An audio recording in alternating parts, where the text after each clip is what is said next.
Shalom kepada semua sidang jemaat. Tuhan beserta kamu. Saya gembira bila mereka berkata kepada saya, "Hai, marilah kita menyanyi kepada Tuhan."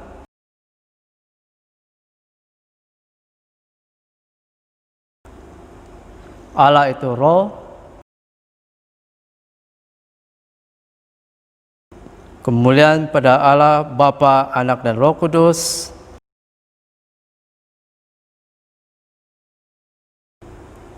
Sekarang sidang jemaat, mari kita sama-sama bangkit berdiri. Kita mau memuji dan menyembah Tuhan.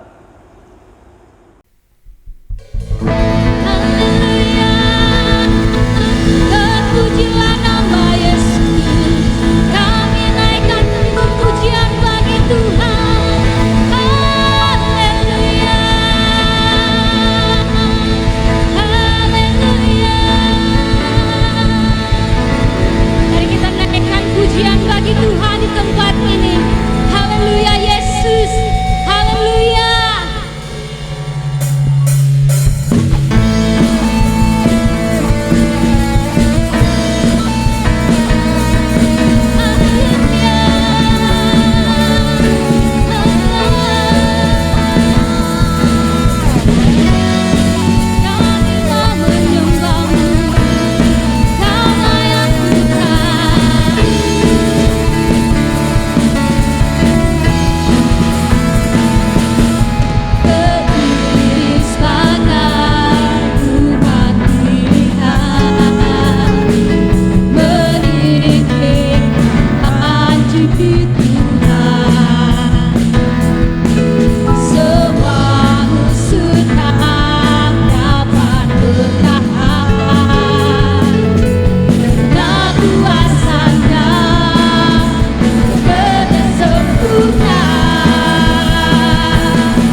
Shalom sekali lagi kepada semua jemaat Tuhan.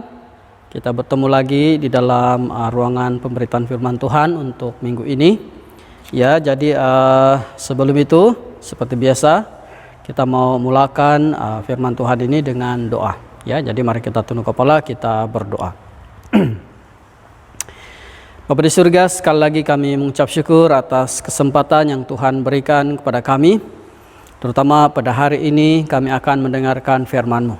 Kami berdoa supaya Roh Kudus-Mu sendiri Tuhan yang akan berbicara kepada kami dan seterusnya menyingkapkan isi hati-Mu melalui firman Tuhan yang kami dengar sebentar lagi. Kami juga berdoa supaya melalui firman Tuhan ini kami dapat menghayati dan menjalani kehidupan yang sebenar mengenai apa yang Kau kehendaki bagi seorang hamba Tuhan. Oleh Tuhan, biarlah firman Tuhan ini akan dapat membantu kami untuk mendapatkan dasar-dasar yang penting untuk kami lakukan di dalam kehidupan kami sebagai orang yang sudah percaya dan menerima kasih karunia daripada Engkau sendiri. Terima kasih Tuhan, di dalam Yesus Kristus kami berdoa. Amin.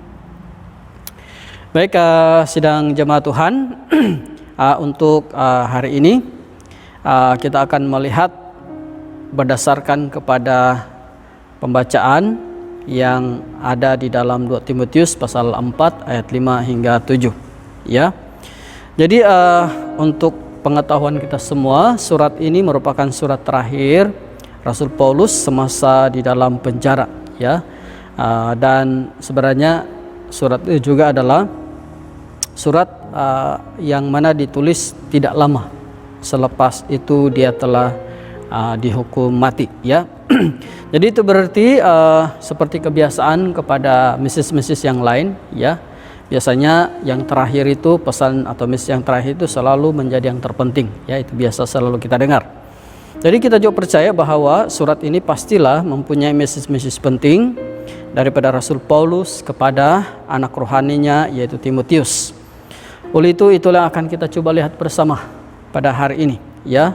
Apakah message atau pesan-pesan tersebut yang mana pastinya penting untuk kita hari ini. Jadi dengan tema komitmen seorang hamba, marilah kita sama-sama melihat dan belajar daripada firman Tuhan ini mengenai apakah komitmen seorang hamba Tuhan, ya. Nah, walaupun dalam di sini menyentuh tentang hamba Tuhan, tetapi untuk keseluruhan khotbah ini saya tidak akan menjelaskan panjang lebar siapa hamba Tuhan itu, karena fokus kita hanyalah kepada komitmen, ya, komitmen seorang hamba Tuhan. Karena saya percaya secara umumnya kita tahu siapakah hamba Tuhan itu, yaitu semua orang atau siapa saja yang telah menerima kasih karunia penyelamatan Allah. Mereka itulah hamba Tuhan, yaitu saudara dan saya, ya. Jadi apakah komitmen seorang hamba Tuhan berdasarkan kepada surat Paulus ini kepada Timotius? Nah, yang pertama adalah melaksanakan tugas. Apakah tugas ini? Tugas itu adalah yang pertama sekali adalah melakukan pemberitaan Injil, ya.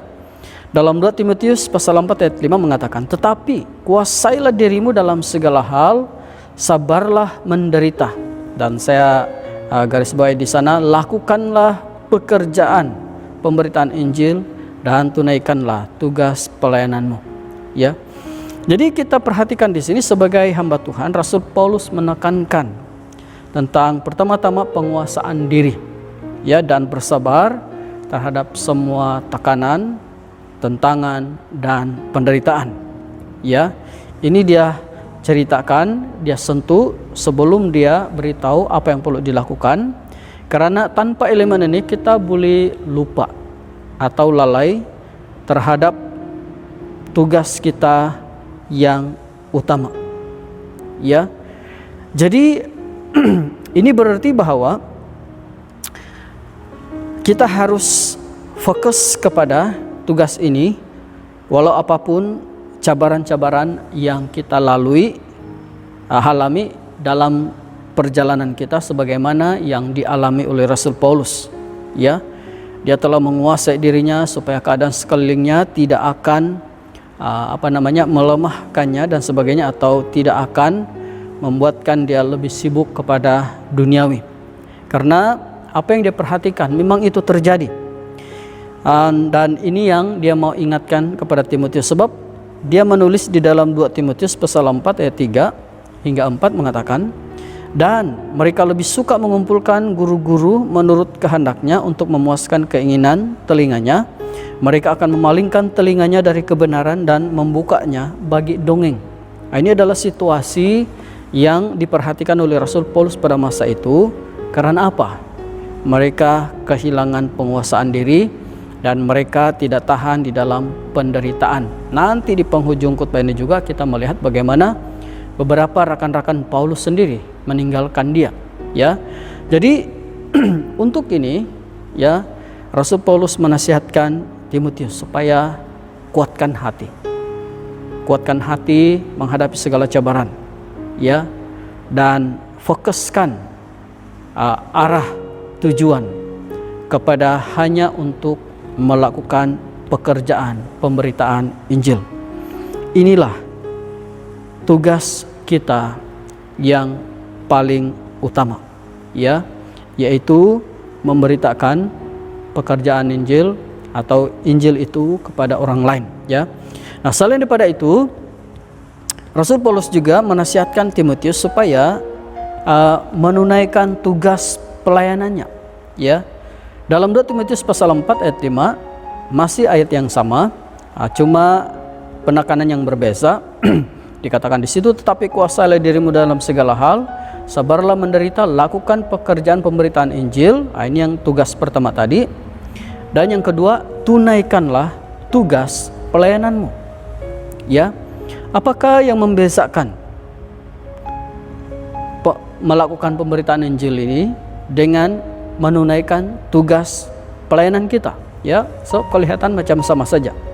Tapi sebelum itu kita melihat bahwa Paulus menyeru Timotius menunaikan tugas pelayanannya, ya, dan dia tahu bahwa ini memerlukan komitmen yang tinggi, kesetiaan, kesabaran, dan kesungguhan hati untuk menjadi pelayan Tuhan. Itulah sebabnya berbalik lagi seperti tadi, dia mulahkan pesan ini dengan penguasaan diri, sabar, ya, karena tanpa ini memang janganlah kata menunaikan tugas pelayanan, ya, memberitakan Injil pun atau keduanya memang susah untuk dilaksanakan nanti, ya. Jadi dalam hal ini Rasul Paulus telah mendorong Timotius supaya dia perlu semua ini, penguasaan diri.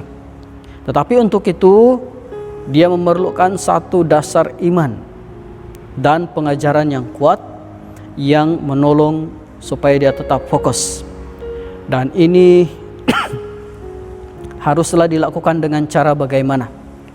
Sudah pastilah dengan bertekun dalam pembacaan firman Tuhan, meneliti dan merenungkan firman Tuhan.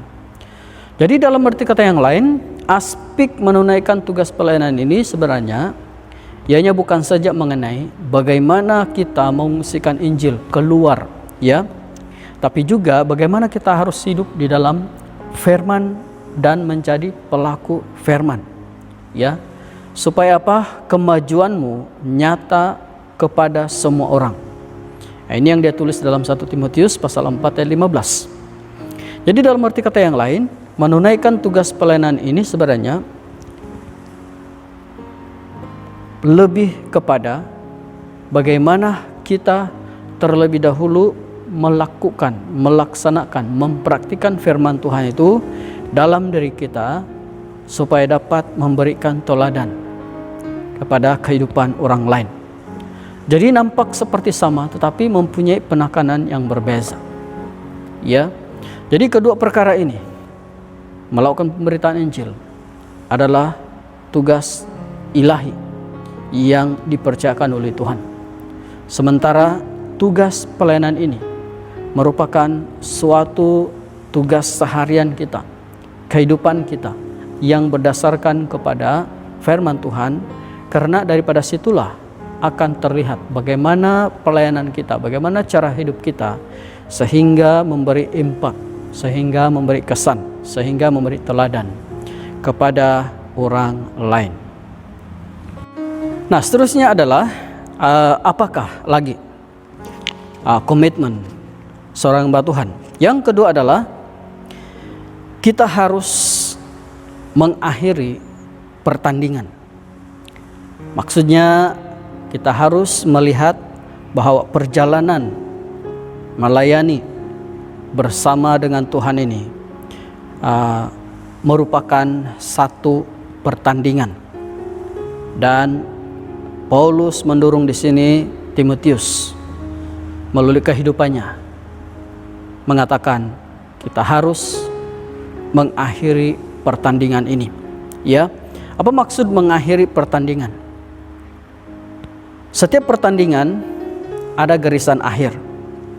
Itu berarti mengakhiri pertandingan itu adalah sampai kepada mencapai garis akhir. Nah, dalam Timotius pasal 4 ayat 6 hingga 7 mengatakan, mengenai diriku, darahku sudah mulai dicurahkan sebagai persembahan dan saat kematianku sudah dekat. Aku telah mengakhiri pertandingan yang baik.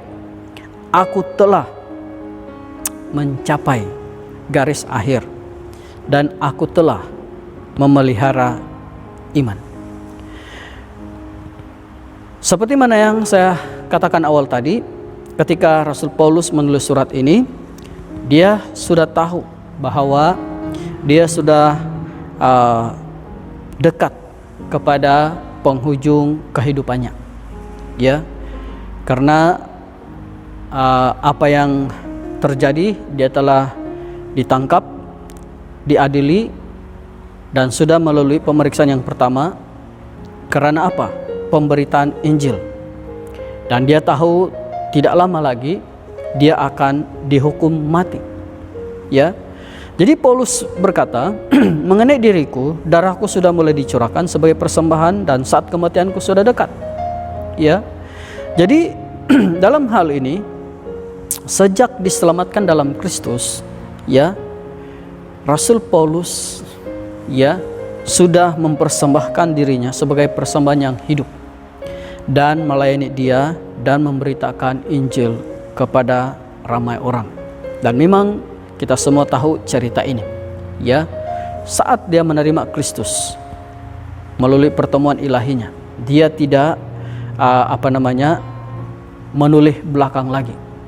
Dia telah meninggalkan segala-galanya yang dulu adalah sesuatu yang dia sanjung, dan sekarang menyerahkan sepenuh kehidupannya untuk Injil. Ya. Jadi untuk semua gambaran tentang cabaran pelayanannya, Rasul Paulus telah menggunakan satu analogi pertandingan, ya, untuk menggambarkan kehidupan kekristenannya, di mana pertandingan yang dijalaninya bukanlah sebuah pertandingan yang mudah atau suram. Sebaliknya apa? Penuh dengan penderitaan, penuh dengan tuntutan seluruh semangat dan pengabdian kepada Tuhan. Dalam hal ini Paulus telah berperang melawan pelbagai tantangan dan percobaan, baik itu yang berasal daripada si iblis, keburukan orang-orang Yahudi atau penentangan mereka, orang-orang kafir, fahaman Yudaisme, kerusakan-kerusakan yang datang daripada gereja, guru-guru palsu, dan bagaimana Injil telah diputar-belit, keduniawian dan sebagainya. Banyak. Dalam perjalanannya dia berhadapan dengan segala macam bahaya, ya, baik binatang buas maupun alam semula jadi.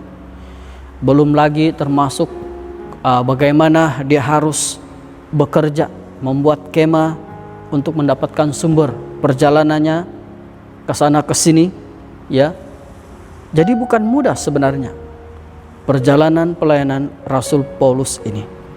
Namun dalam semuanya itu, dia menghadapi itu dengan bersikap tetap setia kepada Tuhan sampai kepada garis akhir. Dan Rasul Paulus mendorong Timotius dan untuk kita hari ini, tidak kiralah apapun cabaran kita dalam mengikut Tuhan, ya, tetaplah bertahan dan usahakanlah supaya kita sampai ke garisan akhir. Karena penderitaan atau tuntutan atau apa saja yang kita alami hari ini tidak akan ada bandingnya dengan kemuliaan, kebahagiaan, dan sukacita yang akan kita miliki di masa depan bila kita telah bersama dengan Tuhan. Nah, selain daripada mengakhiri pertandingan sampai mencapai garisan akhir, satu lagi perkara penting yang memastikan kita mencapai garisan akhir ini adalah memelihara iman. Ya, kita tidak boleh bercakap mencapai garisan akhir ini kalau kita tidak memelihara iman kita. Jadi itu adalah perkara yang kedua yang sangat penting dalam mengakhiri pertandingan ini, yaitu kita juga harus memelihara iman kita sampai akhir hidup kita. Dalam 2 Timotius pasal 4 ayat 7 hingga 8, aku telah mengakhiri pertandingan yang baik, aku telah mencapai garis akhir, dan aku telah memelihara iman. Sekarang telah tersedia bagiku mahkota kebenaran yang akan dikaruniakan kepadaku oleh Tuhan, Hakim yang adil pada harinya. Tetapi bukan hanya kepadaku, melainkan juga kepada semua orang yang merindukan kedatangannya. Nah, dalam surat ini Rasul Paulus sekalipun menyatakan bahwa dia harus memelihara imannya, dalam arti ia sendiri harus membangunnya, menjaganya, bahkan memegangnya erat-erat agar imannya tidak gugur di tengah jalan. Jadi kita tahu bahwa Rasul Paulus ini terkenal dalam pandangan atau teologi atau rahasia mengenai kasih karunia. Namun Rasul Paulus sendiri tidak pernah menyalahgunakan kasih karunia Tuhan ini. Maksudnya di sini adalah walaupun dia percaya bahwa keselamatan itu merupakan satu kasih karunia daripada Tuhan bila kita telah menerima Dia sebagai Tuhan dan Penyelamat kita, ya. Tetapi itu tidak berarti bahwa dia tidak berusaha memelihara iman yang menjadi dasar kepada kasih karunia ini. Dia tidak mengambil sikap mudah, okelah saya sudah selamat, syukurlah, dan dia mula menjalani kehidupan yang seperti biasa-biasa tanpa serius menjaga dan memelihara imannya. Dia tidak buat begitu. Ya, sebaliknya dia tetap memelihara imannya karena dia tahu itu adalah sesuatu yang akan memimpin dia mencapai garis akhir. Ya. Jadi inilah yang membuat dia kuat dan menang ketika menghadapi berbagai kesukaran dan hambatan dalam kehidupannya. Jadi tidak heranlah apabila dia dengan begitu yakin mengatakan bahwa sekarang dia telah menerima mahkota kebenaran. Ya. Meskipun dia menganggap bahwa mahkota itu adalah sesuatu yang dia terima bukanlah upah semata-mata, melainkan adalah satu anugerah kasih karunia daripada Tuhan. Tetapi dalam semua hal itu, ya, dia yakin bahwa semua itu bertitik tolak daripada bagaimana dia meletakkan komitmennya sebagai hambanya untuk terus-menerus bertahan di dalam imannya sampai ke garisan akhir. Dan yang luar biasa sekali adalah ternyata bahwa mahkota ini bukan hanya diberikan kepada Rasul Paulus, malah dia sempat menyatakan di situ bahwa bukan hanya kepadaku, melainkan juga kepada semua orang yang merindukan kedatangannya.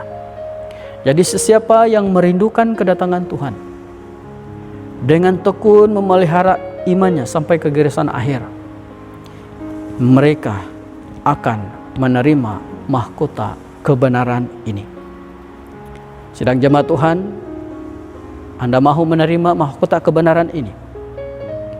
Kalau ya, Rasul Paulus telah menekankan pentingnya komitmen kita sebagai hamba-hambanya untuk mencapai garisan akhir dengan melihara iman sebagai mengakhiri pertandingan yang ada, yang diberikan oleh Tuhan di dalam kehidupan kita.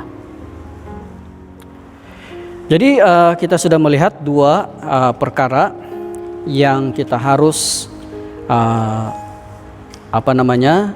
ingat atau tekankan sebagai komitmen kita, itu melaksanakan tugas dan mengakhiri pertandingan.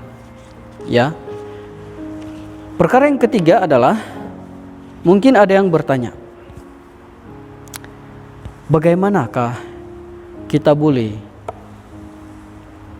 melaksanakan komitmen-komitmen ini?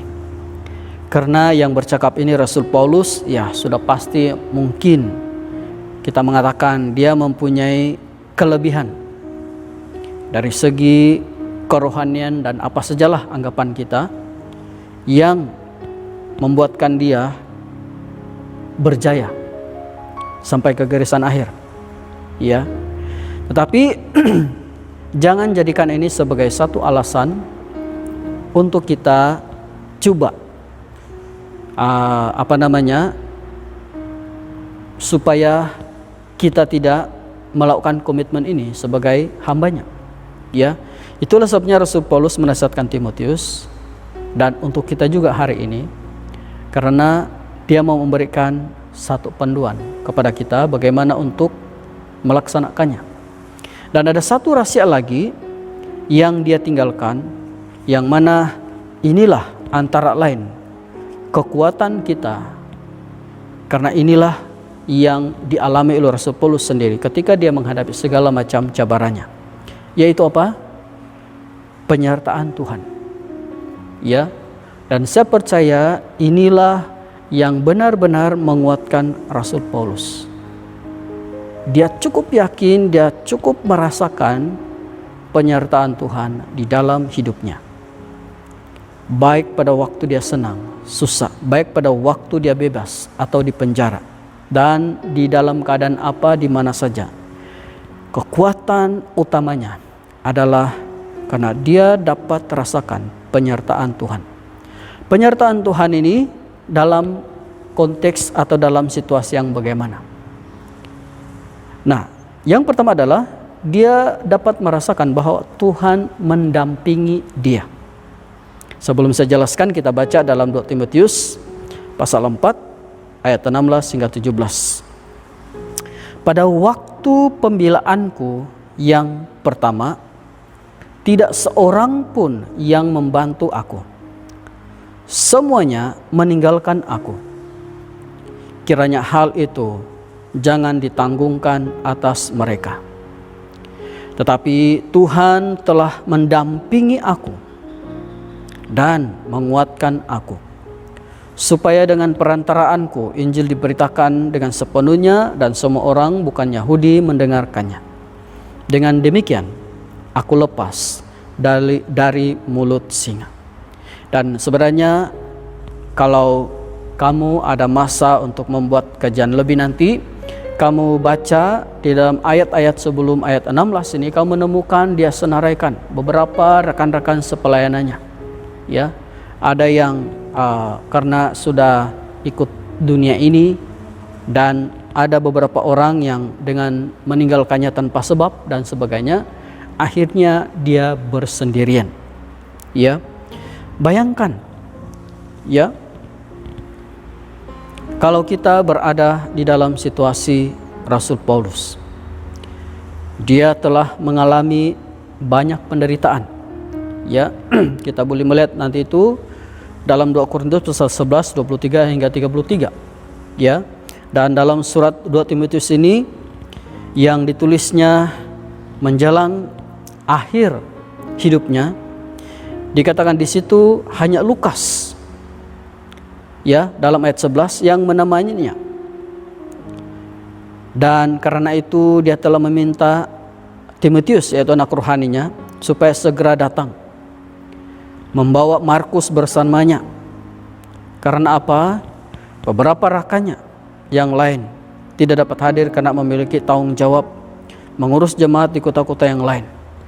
Sementara Demas yang saya katakan tadi dalam ayat 10 telah berbalik dari jalan Tuhan dan meninggalkan dia. Ya. Jadi kalau kita perhatikan di sini, bukan mudah untuk dia menghadapi situasi ini dalam keadaan bersendirian. Tetapi seperti yang dia katakan di sini, dia tahu dan dia rasakan Tuhan mendampinginya. Dan inilah sebenarnya satu-satunya penghiburan dan sumber kedamaian yang dia sangat perlukan dalam keadaan seperti itu.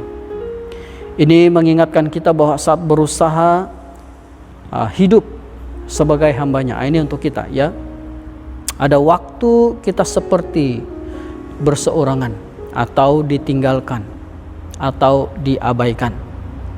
Dan kadang-kadang lebih menyakitkan lagi jika yang melakukannya adalah orang yang terdekat dengan kita, atau orang yang kita harapkan, atau orang yang kita percayai selama ini, seperti mana pengalaman Rasul Paulus ini.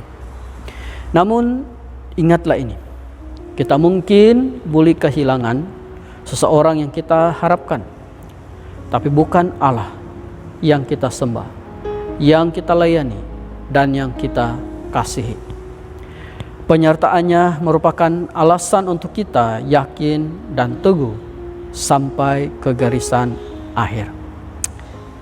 Kemudian dinyatakan juga di situ, bukan saja Rasul Paulus merasakan bagaimana Tuhan mendampingi dia, tapi juga dia merasakan bagaimana Tuhan menguatkan dia. Dalam ayat 2 Timotius ayat 17 tadi, tetapi Tuhan telah mendampingi aku dan menguatkan aku, supaya dengan perantaraan Injil diberitakan dengan sepenuhnya dan semua orang bukan Yahudi mendengarkannya. Dengan demikian aku lepas dari mulut singa. Ya, puasa Tuhan mendampinginya, menyertainya, tapi juga menguatkan dia.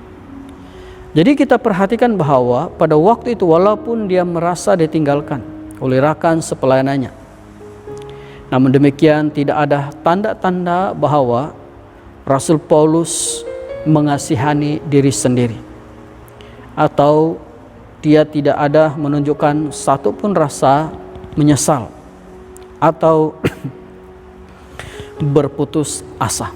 Ya, sebab kadang-kadang ada waktu ya, bila kita dalam situasi seperti itu, kita mulai merasa kasihan kepada diri sendiri. Ya, kita mengharapkan orang lain mengerti kita, dan kalau tidak, kita mulai menyesal, memilih dan membuat keputusan demikian dan sebagainya. Dan ini boleh membawa kita kepada satu tahap di mana mungkin kita hanya putus asa.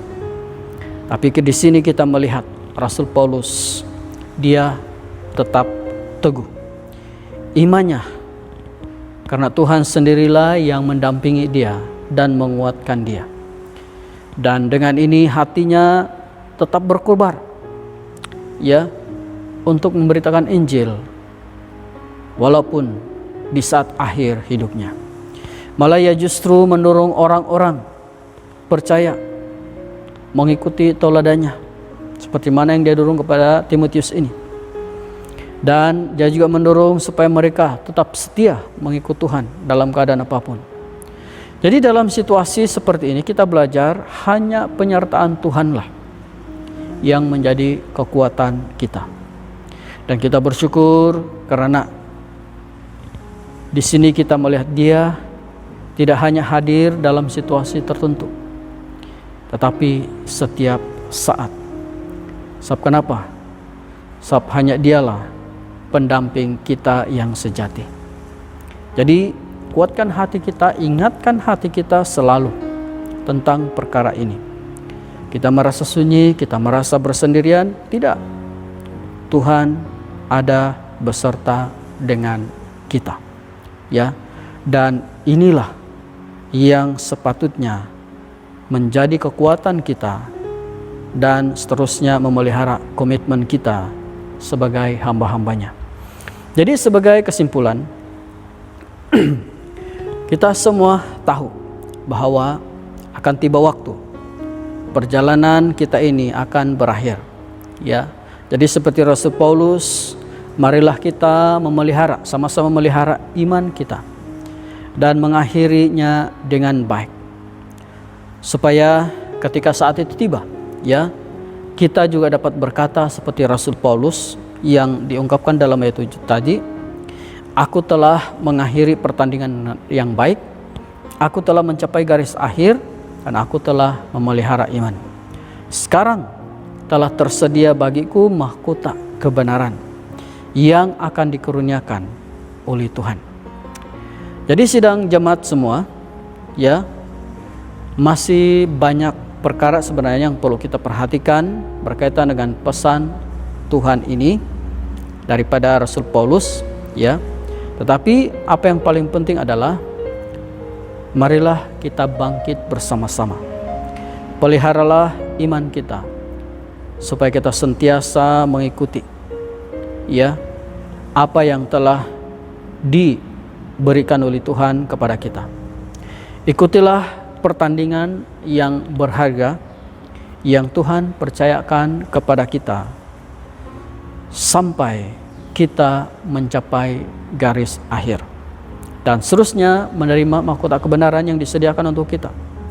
Karena apa? Sesungguhnya mahkota kebenaran yang disediakan kepada Rasul Paulus itu adalah juga untuk semua orang percaya yang telah menerima kasih karunia, yang telah dibenarkan oleh Tuhan, dan yang lebih penting menanti-nantikan kedatangannya. Oleh itu sekali lagi saya menekankan kepada kita sebagai hamba Tuhan, lakukanlah komitmen kita, karena inilah tujuan kita mendapat anugerah dan kasih karunia Tuhan ini, karena inilah yang akan menjadi tanggung jawab kita bersama-sama. Jadi untuk itu, mari kita semua tunduk kepala, kita berdoa sebelum kita mengakhiri firman Tuhan ini. Mari kita berdoa. Bapa di surga, sekali lagi kami bersyukur, kami berterima kasih untuk firman-Mu, dan kami terus berdoa supaya bagaimana Rasul Paulus mengakhiri pertandingan hidupnya, bagaimana dia mencapai garis akhir dengan penuh kejayaan. Demikianlah kami juga akan dapat melalui kehidupan ini sesuai dengan kehendak dan juga pimpinan Tuhan sendiri.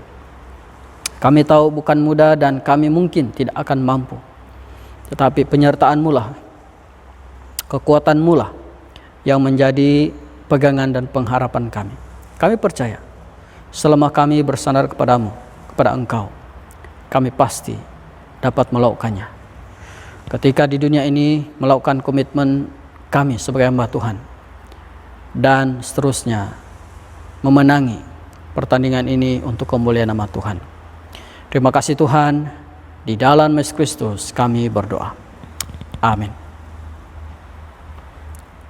Sidang jemaat, sebagai respon kita kepada firman Tuhan yang sudah kita dengar tadi, mari kita bersama-sama mengakui dosa kita di hadapan Tuhan.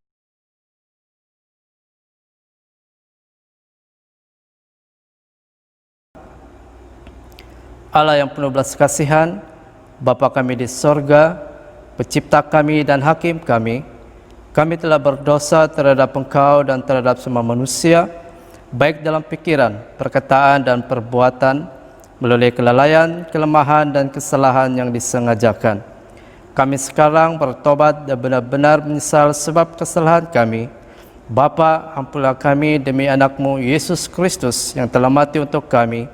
Kuatkanlah kami supaya dapat mengasihi dan mentaati-Mu dalam kehidupan yang baru melalui Yesus Kristus Tuhan kami. Amin.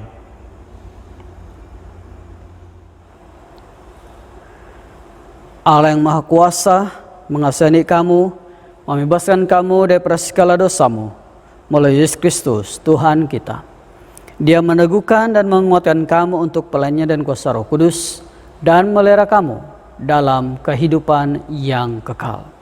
Amin. Sekarang mari kita sama-sama memberikan pemberian syukur kita kepada Tuhan.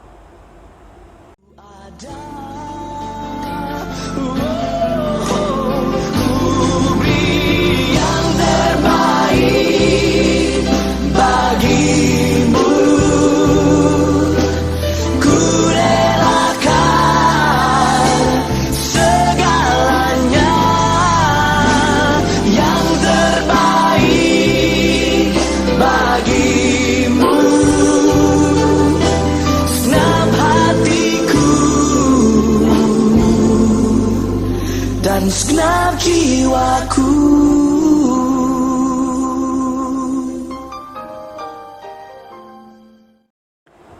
Sidang jemaat Tuhan, mari kita sama-sama duduk atau berlutut, kita masuk di dalam doa pengudusan. Semua kemuliaan kepadamu Bapa kami di surga, sebab di dalam kemurahan-Mu Engkau menyerahkan anak-Mu yang tunggal, Yesus Kristus, untuk disiksa dan mati di atas kayu salib untuk penebusan kami. Di situ Dia telah membuat perdamaian yang penuh untuk dosa-dosa seisi dunia dan persembahkan dirinya sendiri sebagai korban satu kali sahaja untuk segala dosa kita. Dia telah menentukan dan di dalam Injilnya merintahkan kita untuk melanjutkan perjamuan ini sebagai peringatan abadi akan kematiannya yang sangat tinggi nilainya sampai Dia datang kembali. Dengarlah kami yang meminta dengan rendah hati, ya Bapa yang berkasihan, dan kurniakanlah supaya melalui kuasa Roh Kudus kami yang menerima kurnia-kurnia ini, roti dan air anggur, menurut peraturan anak-Mu Yesus Kristus penyelamat kami, sebagai peringatan akan sengsara dan kematiannya, akan berbahagian dalam tubuh dan darahnya yang sangat berharga itu. Pada malam Tuhan dikhianati, Dia mengambil roti, mengucap syukur, lalu memecah-mecahkan roti itu dan bagikannya pada murid-muridnya sambil berkata, "Ambil dan makan. Inilah tubuh aku yang diberikan untuk kamu. Boleh demikian sebagai peringatan akan aku." Begitu juga setelah habis makan, Dia mengambil cawan serta mengucap syukur, lalu memberikannya kepada murid-muridnya serta berkata, "Minumlah ini kamu semua, ini adalah darah aku dari perjanjian baru, yang dicurahkan bagi kamu dan bagi semua orang untuk pengampunan dosa. Boleh demikian setiap kali kamu lakukannya sebagai peringatan akan aku." Bersama kita, Kristus telah mati, Kristus telah bangkit, Kristus akan datang lagi. Kita memecahkan roti ini untuk bahagian dalam tubuh Kristus.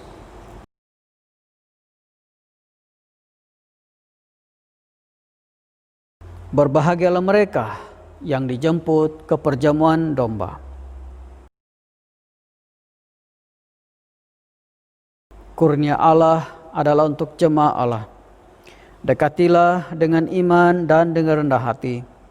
Terimalah roti dan air anggur ini sebagai peringatan baptis mati untuk kamu, serta menerima di dalam hatimu dengan iman dan ucapan syukur. Amin.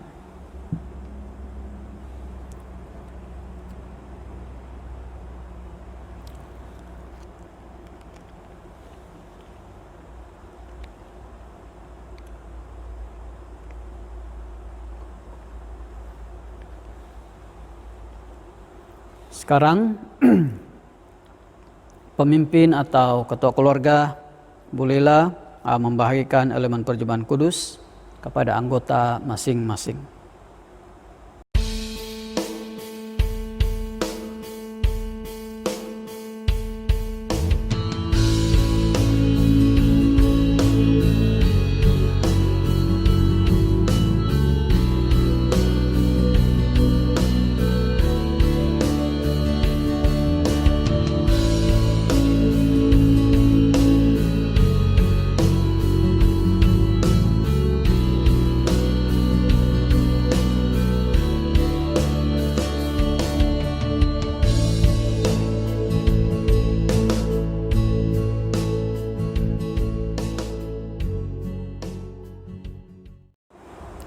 Sedang jemaat Tuhan, marilah kita berdoa seperti yang diajar oleh penyelamat kita. Bapa kami yang di surga, dikuduskanlah namamu.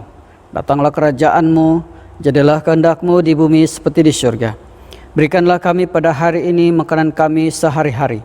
Ampunilah kami akan dosa-dosa kami, seperti kami juga mengampuni orang yang bersalah kepada kami. Janganlah membawa kami ke dalam pencobaan, tapi lepaskanlah kami daripada yang jahat. Karena Engkau-lah punya kerajaan, kuasa dan kemuliaan, sekarang dan selama-lamanya. Amin. Sekarang buka hati kita untuk menerima berkat daripada Tuhan. Sentosa Allah yang melebihi pengertian manusia, meliharakan hati dan jiwa kamu di dalam pengetahuan dan kasih Allah dan anaknya, Yesus Kristus Tuhan kita. Dan berkat Allah berkuasa, Bapa, Anak dan Roh Kudus, beserta dengan kamu dan tinggal serta dengan kamu dari sekarang sampai selama-lamanya. Amin. Pergilah dengan damai sejahtera dan layanilah Tuhan. Mari kita sama-sama berdiri, kita memuji, menaikkan pujian syukur kita kepada Tuhan.